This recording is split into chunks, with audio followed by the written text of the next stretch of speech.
রান্নাঘরে খাবার কোন দিকে মুখ করে রান্না করা উচিত, এমনই আরো কিছু বাস্তু নিয়ম আজ আমরা আপনাকে বলতে চলেছি। জানার আগে যদি আপনিও বিশ্বাস করেন বিপদে পড়লে রক্ষা করবেন প্রভু শ্রীরাম, তাহলে লাইক করে কমেন্টে জয় শ্রীরাম লিখে দিন। নাম্বার 1, বাস্তু অনুসারে রান্নাঘর সর্বদা বাড়ির দক্ষিণ পূর্ব দিকে হওয়া উচিত এবং উত্তর অথবা পূর্ব দিকে মুখ করেই সেখানে রান্না করা উচিত।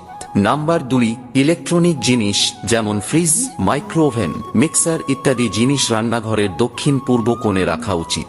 নাম্বার 3, রান্নাঘরের নুন সবসময় কাঁচের পাত্রেই রাখা উচিত, সাথে তার মধ্যে 2টো লবঙ্গ রাখলে ঘরের অনেক বাস্তুদোষ দূর হয়। নাম্বার 4, খাদ্যশস্য অর্থাৎ স্টোরেজ ইউনিট, থালা বাসন এবং কাটলারি রান্নাঘরের দক্ষিণ বা পূর্ব দিকে রাখতে হবে। নাম্বার 5, রান্নাঘরের উত্তর পূর্ব কোণে জল ভর্তি একটি মাটির পাত্র রাখতে পারেন, এতে করে দেবতা, গ্রহ ও পিতৃপুরুষরা খুশি থাকেন।